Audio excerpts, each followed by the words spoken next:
여러분의 집에는 문이 총 몇 개나 있습니까?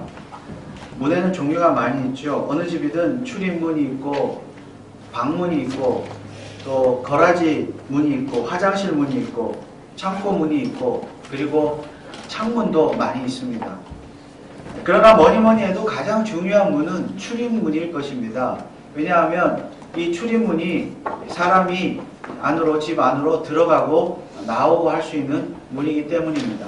그리고 이 출입문이 튼튼해야, 안전해야 도둑이 집 안으로 침입해 들어오지 못하기 때문입니다. 그래서 대부분의 집이나 사업체를 보면 그 출입문에 경보장치나 혹은 보안 카메라 등이 설치되어 있는 것을 볼 수가 있습니다.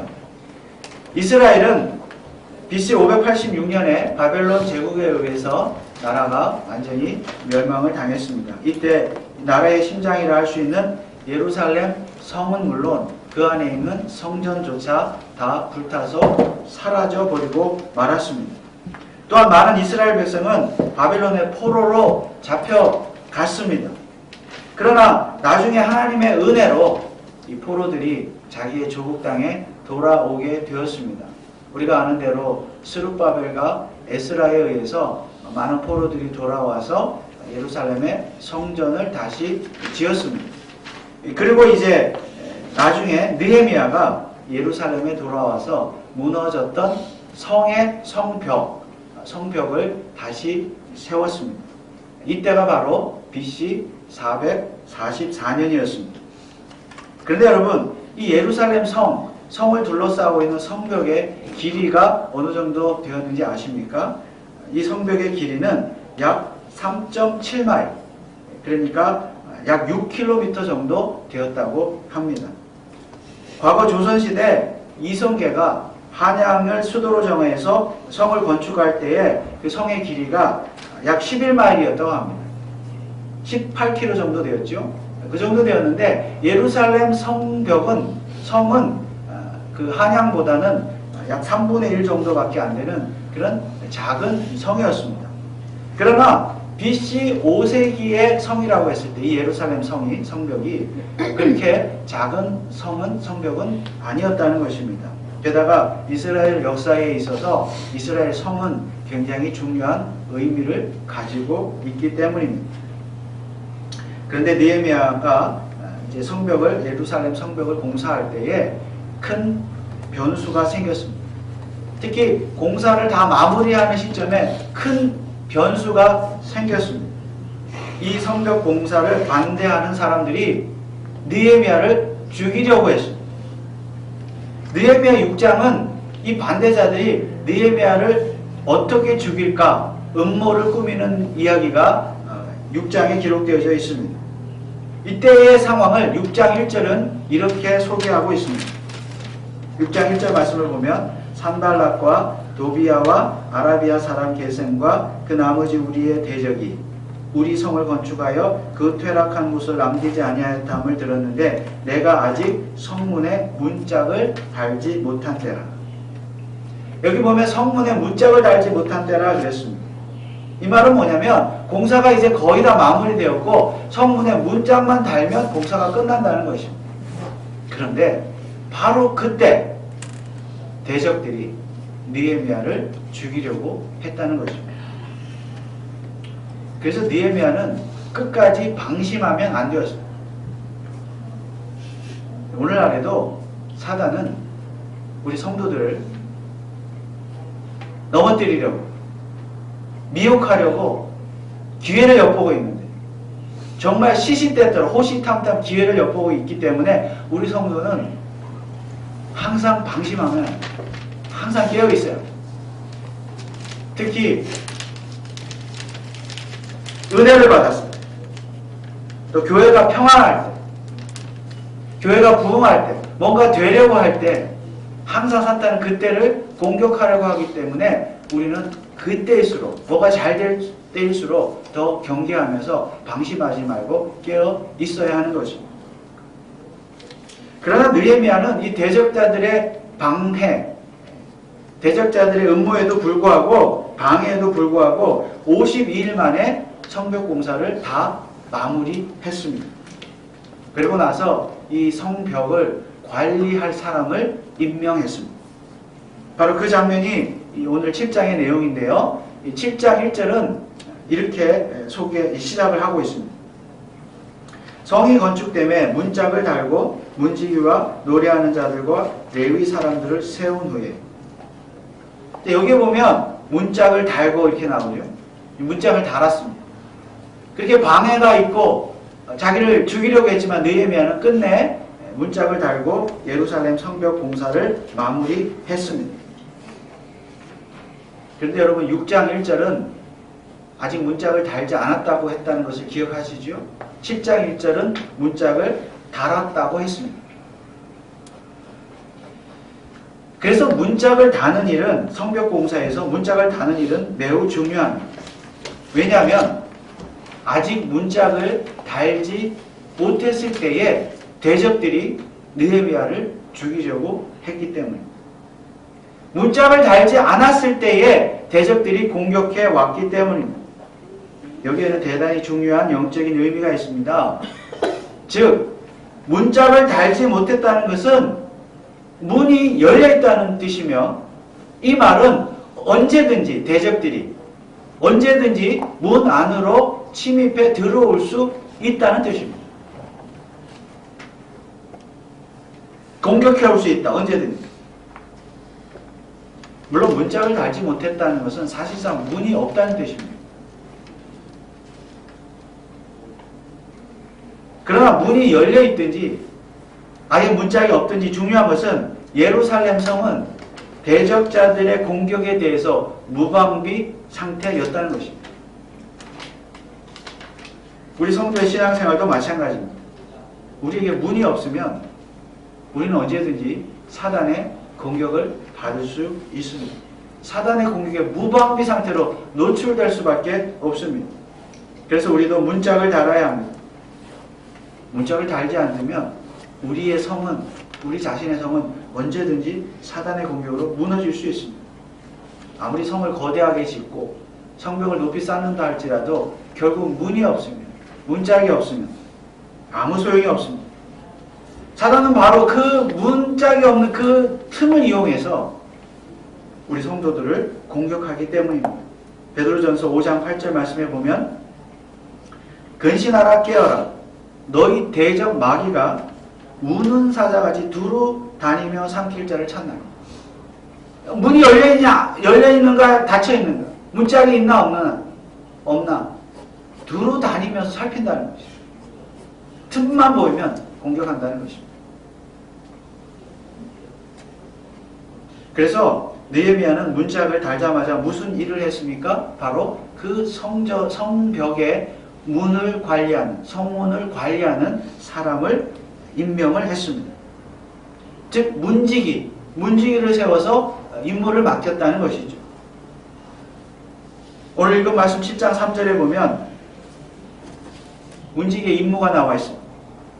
내가 저에게 이르기를, 느헤미야가 말하는 것이요, 내가 저에게 문지기에게 이르기를 해가 높이 뜨기 전에 예루살렘 성문을 열지 말고 아직 파수할 때에 곧 문을 닫고 빗장을 지르며 또 예루살렘 거민으로 각각 반차를 따라 파수하되 자기 집 맞은편을 지키게 하라 하였노니. 무슨 말입니까? 한마디로 말해서 성문을 열 때와 닫을 때를 정확하게 지키고 아무 때나 열어주지 말고 아무나 들여보내지, 성 안으로 들여보내지 말라는 말씀입니다. 느헤미야는 왜 이런 지시를 했습니까? 문이 열려있으면 언제든지 대적자들이 성 안으로 공격해 들어올 수가 있기 때문입니다. 그래서 문지기는 항상 경계를 늦추지 말고 성문을 지켜야 합니다. 그런데 여기 임명받은 문지기만 문을 지킨 것이 아니라 모든 백성들이 문을 지켰습니다. 여기 보면 예루살렘 거민으로 반차를 따라 파수하되 자기 집 맞은편을 지키게 하라. 성 안에 사는 모든 이스라엘 백성이 반차를 따라 조를 짜가지고 순번을 정해가지고 문을 지키라는 거죠. 여러분, 예루살렘 성벽에 문이 하나 있었던 게 아니고요, 여러 군데가 있었어요. 특히 이제 여기 보니까 자기가 사는 지역에 자기 집 맞은편을 지키게 하라. 자기가 사는 집에서 가까운 쪽에 있는 문을 순번을 정해서 지키게 했습니다. 그렇습니다. 우리 성도 역시 우리의 성벽을 지켜야 합니다. 특히 성문을 잘 지켜야 합니다. 그렇다면 오늘 우리가 우리의 성문을 잘 지킨다는 뜻은 무슨 뜻입니까? 지난주에도 말씀드린 것처럼 구약 성경에 등장하는 예루살렘은 장차 이 땅에 예수 그리스도께서 세우실 교회를 상징한다 그랬습니다. 그리고 실제로 예수 그리스도는 십자가의 죽음과 부활을 통하여 이 땅에 교회를 세우셨습니다. 마태복음 16장 18절에 또 내가 내게 이르노니 너는 베드로라. 내가 이 반석 위에 내 교회를 세우리니 음부의 권세가 이기지 못하리라. 그러므로 예수님께서 이 땅에 교회를 세우셨으므로 우리가 성문을 잘 지킨다는 것은 바로 예수 그리스도에 대한 믿음을 굳건하게 지키라는 말씀이죠. 믿습니다. 예수 그리스도에 대한 굳건한 믿음이란 무엇입니까? 바로 베드로의 고백처럼 주는 그리스도시요 살아계신 하나님의 아들이시라는 그 예수 그리스도에 대한 바른 믿음, 바른 고백을 우리가 굳건하게 하는 것이 우리의 성문을 잘 지키는 일인 줄 믿습니다. 하나님의 아들이신 예수 그리스도를 믿음으로만 죄사함을 받고 우리가 구원함을 받고 하나님의 자녀가 되고 교회가 될 수 있다는 사실을 확실히 믿어야 합니다. 만약 우리가 이러한 믿음을 확실히 지키지 않는다고 한다면 우리는 이미 우리의 성문을 지키지 못하는 일이 되는 것입니다. 우리가 성문을 열어놓는 일입니다. 왜냐하면 교회는 베드로와 같은 사도들, 베드로와 같은 사도들의 신앙 고백 위에서만 세워질 수 있기 때문입니다. 에베소서 2장 20절 말씀에 너희는 사도들과 선지자들의 터 위에 세우심을 입은 자라. 그리스도 예수께서 친히 모퉁이 돌이 되셨느니라. 그리고 예수님께서 말씀하신 것처럼 이러한 믿음 위에 교회가 세워질 때 음부의 권세가 이기지 못하리라. 사단이 교회를 침범하지 못한다는 것입니다. 성문이 든든하기 때문에 사단이 그 문 안으로 들어오지 못한다는 것입니다. 그런데 성 안과 성 밖을 구분하는 것은 무엇입니까? 바로 성벽입니다. 그리고 그 성벽을 통과할 수 있는 수단은 무엇입니까? 바로 성문입니다.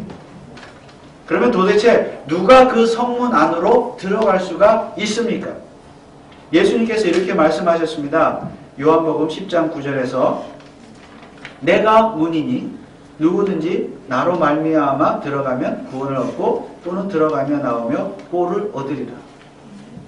이처럼 예수님 자체가 예수님 자신이 성 안으로 들어가는 문입니다. 우리가 성 안으로 들어갈 수 있는 문입니다.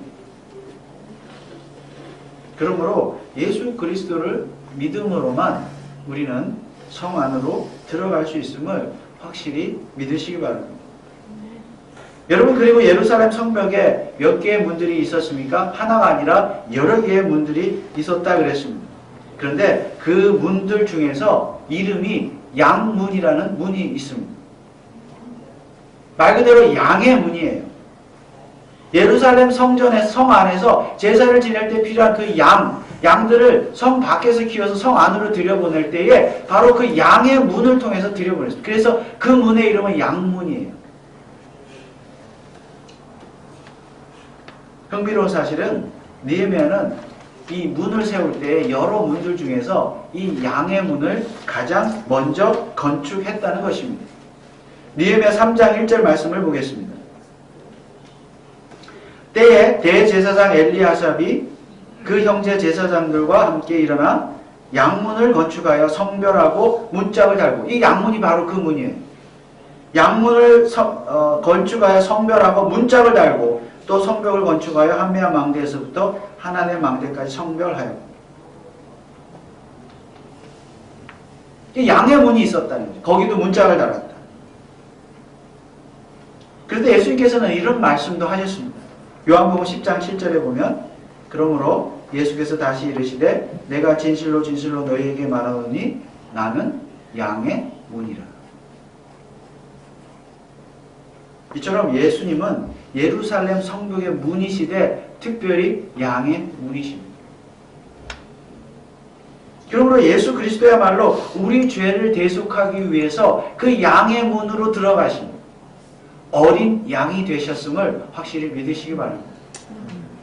요한복음 1장 29절에도 이런 말씀이 있죠. 이튿날 요한이 예수께서 자기에게 나오심을 보고 가로되 보라 세상 죄를 지고 가는 하나님의 어린 양이로다. 예수님 자신이 바로 양의 문이면서 문 자체이면서 특별히 양의 문이시고 그 양이 되셨고 그 양의 문으로 들어가셨고 그래서 우리를 위해서 대속의 희생 제물이 되어 주셨던 것입니다.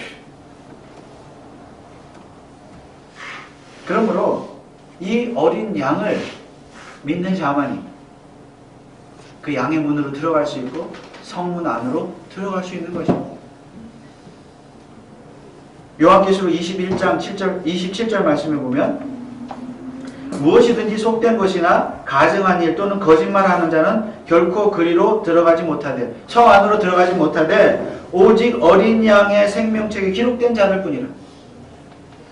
어린 양을 믿는 자만이 예수 그리스도의 십자가의 대속의 죽음을 믿는 자만이 양문을 통과해서 성 안으로 들어갈 수 있다. 즉 죄 사함을 받고 구원함을 받을 수 있다. 예수 그리스도만이 우리의 구원자시다 하는 사실을 우리가 확실히 믿어야 하는 것입니다. 이것이 바로 우리가 우리의 성문을 지키는 거예요. 예수 그리스도를 통해서만 성 안에 들어갈 수 있고 이 성은 결국 교회이고 교회를 통해서 장차 예루살렘 요한계시를 보면 장차 이 땅에 임할 새 예루살렘 영원한 하나님의 나라죠. 영원한 성 새 예루살렘 우리가 장차 들어가게 될 것인데 누가 들어가느냐? 아무나 들어가느냐? 성문이 아무 때나 열리느냐?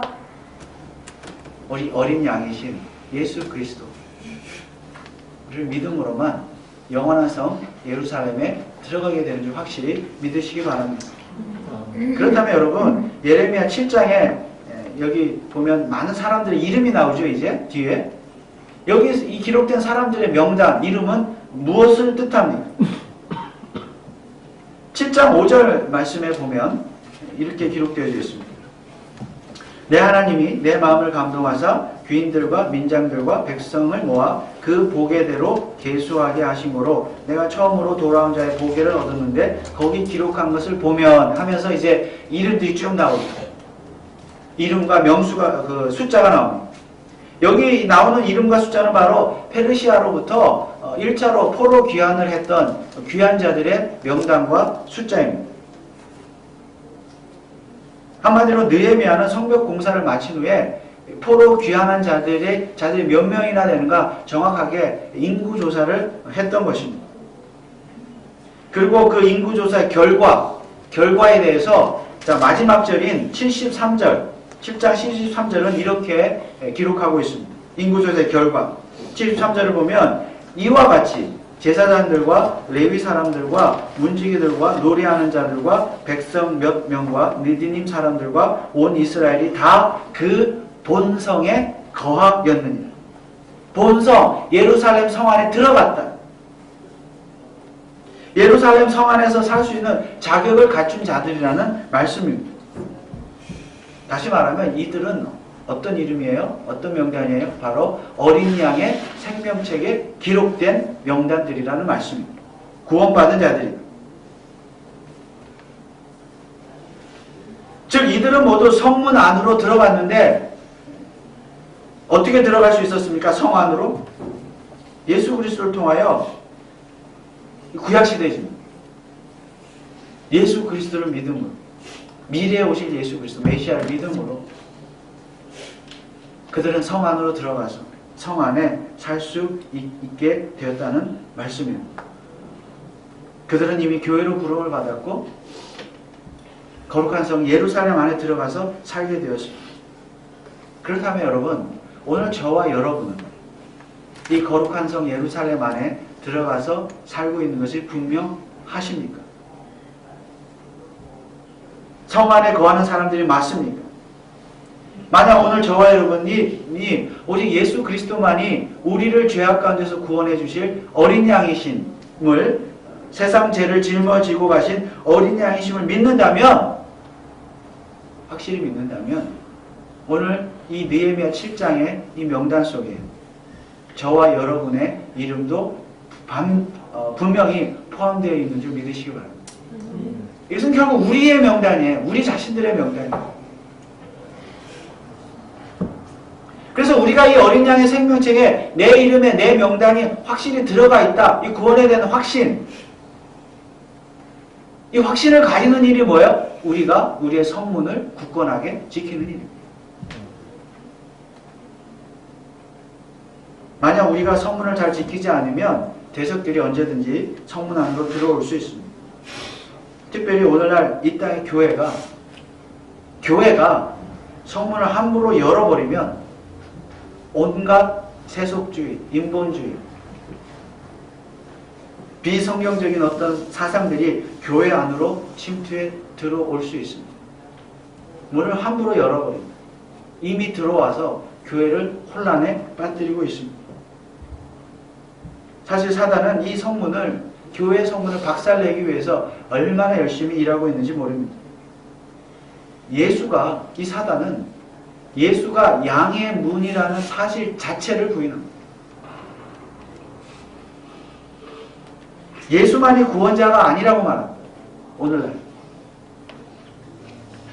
꼭 예수만 믿어야 되느냐? 꼭 교회를 가야만 되느냐? 뭐 알라를 믿든 마호멧을 믿든 부처를 믿든 뭐 아무거나 믿으면 다 뭐 구원받고 천국 가는 거 아니냐? 이런 사상 자체가 사단의 공격이에요. 근데 교회들이 문을 연단 말이에요. 조금씩 열어요. 여니까 들어오는 게 교회 안에.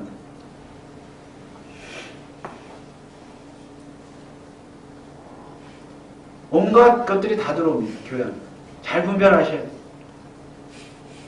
그래서 교회는 이 양의 문을 철저하게 지켜야 합니다. 굳게 닫고 있어야 돼요. 또한 교회는 부흥을 가장한 사단의 음모를 바로 깨달아야 합니다. 오늘 읽은 7장 61절 말씀에 보면 이런 말씀이 있습니다.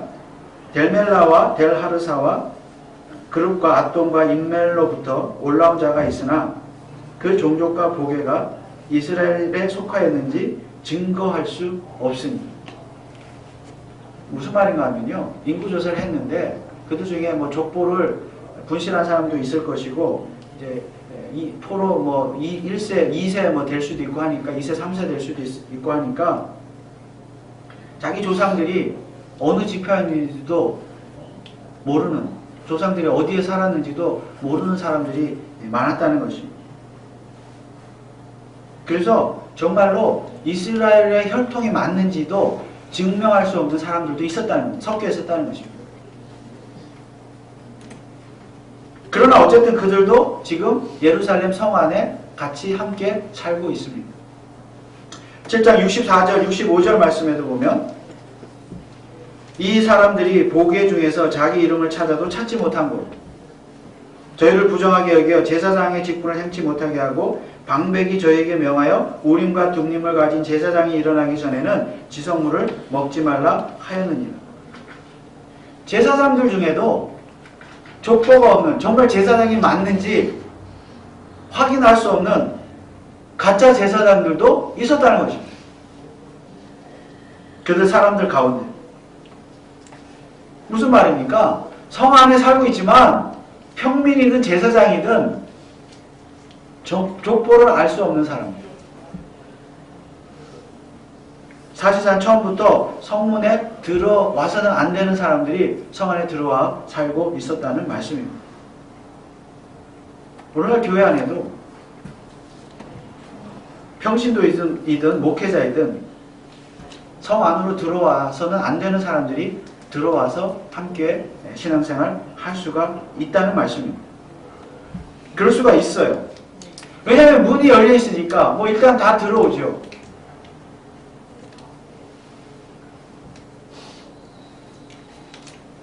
그러나 그들은 정말 예수 그리스도의 복음에 대해서는 관심이 없습니다. 그러므로 교회가 단지 사람이 많이 모이는 부흥만을 추구하는 것은 옳은 일이 아닙니다. 사람이 많이 모이는 부흥을 추구하다 보면 문을 열게 돼요. 다 받아들이게 돼요. 온갖 방법들과 온갖 사람들. 물론 교회는 누구든지 와야 되는 곳이지만 숫자만의 부흥을 추구하다 보면 교회 안에는 족보를 알 수 없는 사람이 올 수 있다는 것이죠.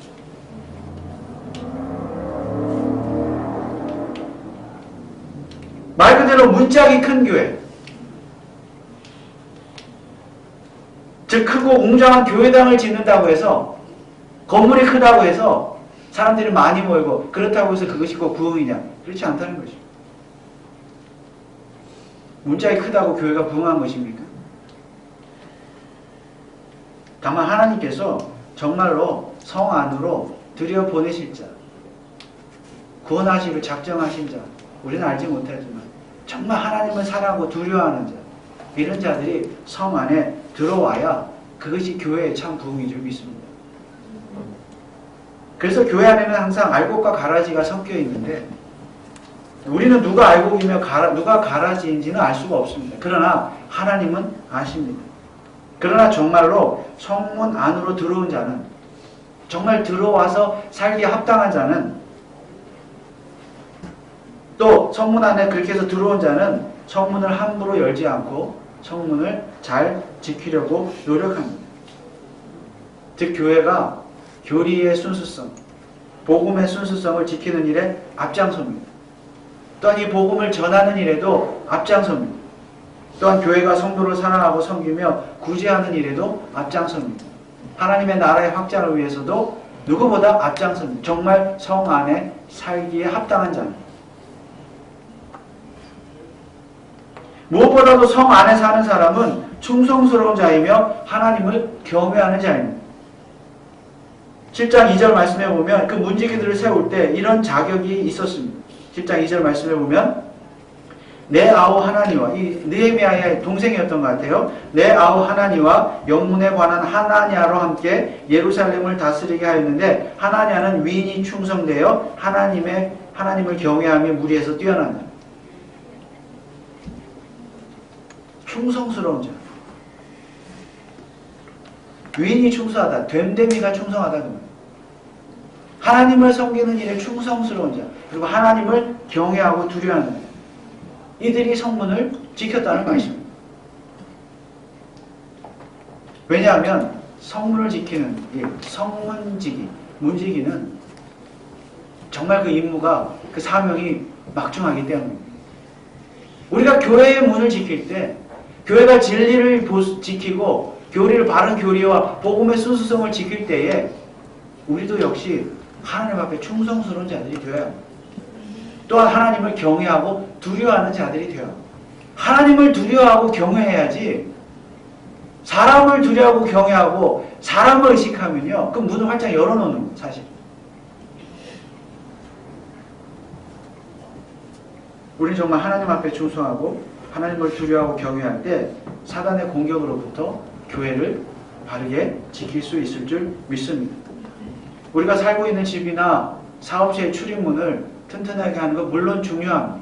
보안장치도 달고 CC 카메라도 달고 이건 물론 중요하고 필요한 일입니다. 그러나 더 중요한 것은 무엇입니까?